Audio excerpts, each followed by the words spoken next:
So has anybody ever heard of superfoods? Yeah, superfoods are like the biggest wave. It's not like they're anything new. We've always had these foods around, but what they're learning is that some of the foods that are available to us in our diet are considered superfoods. So does anybody know why they're considered superfoods? They're good for you. Yeah, exactly. And they're very good for you. So that's exactly it. So most of the time, they're bright colored. So that's one way you can identify them. They have lots of color. They have very high concentration of vitamins and minerals.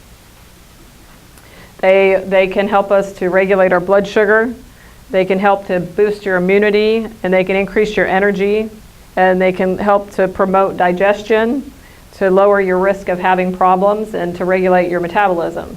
So the reason they do that, it's not because they're miracles, it's because they have a high concentration of vitamins and minerals. So you're getting more vitamins and minerals into your system. The best way really to get the best nutrients is to vary what you eat in your diet. So you're not having the same thing every day. So maybe one day you have orange juice, and one day you have apple juice, and one day you have grapefruit juice. So to vary in your diet, because if you're eating the same foods all the time, you're going to be getting the same nutrients all the time. But our body benefits from all kinds of nutrients, so it's best to vary the foods you have. I have the hot cereal for breakfast, different ones every day. Would that make it a difference, or are they all the same? Like oatmeal and vanilla meal and wheat? Yeah, it's good to vary and have different kinds, and also you could probably, it would help you most likely to add some protein. Even though those grains have a little bit of protein, you could probably, if you can eat nuts, then like to add some walnuts or pecans or something like that, which are superfoods. That gives you some extra protein.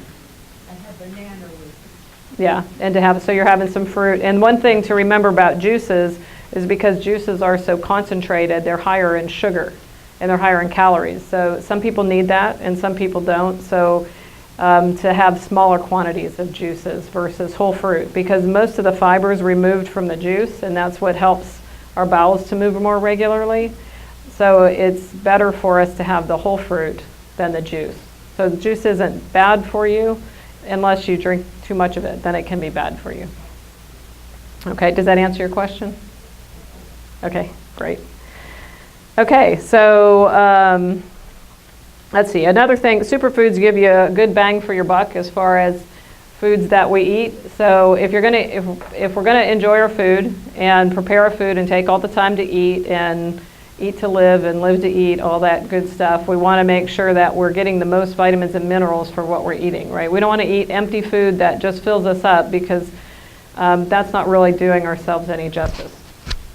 So superfoods, I'm going to mention some of the superfoods here. I have a bunch of them written down. So does anybody want to tell me any superfoods before I get started? Okay. Broccoli. Broccoli, yes. And we have broccoli on the back table. Actually, I have some right here to show you. So Dawn brought us some healthy snacks in the back. So when you're finished, feel free to go back and get some healthy snacks. But broccoli is definitely, and everything in the broccoli family is a healthy snack. And there's also good, clean bottled water back there for you.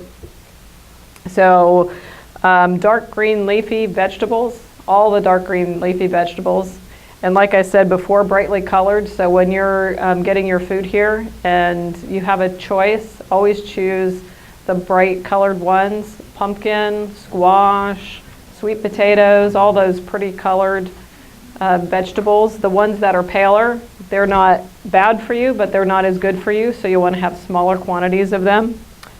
Let's see, oats, tea, green tea or even black tea has a lot of good qualities in it for you.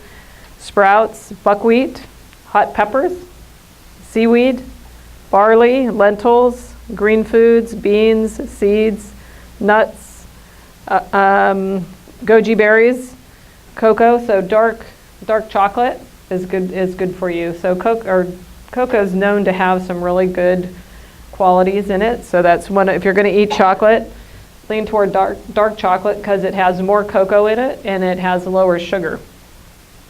Oranges, soy, nuts, garlic.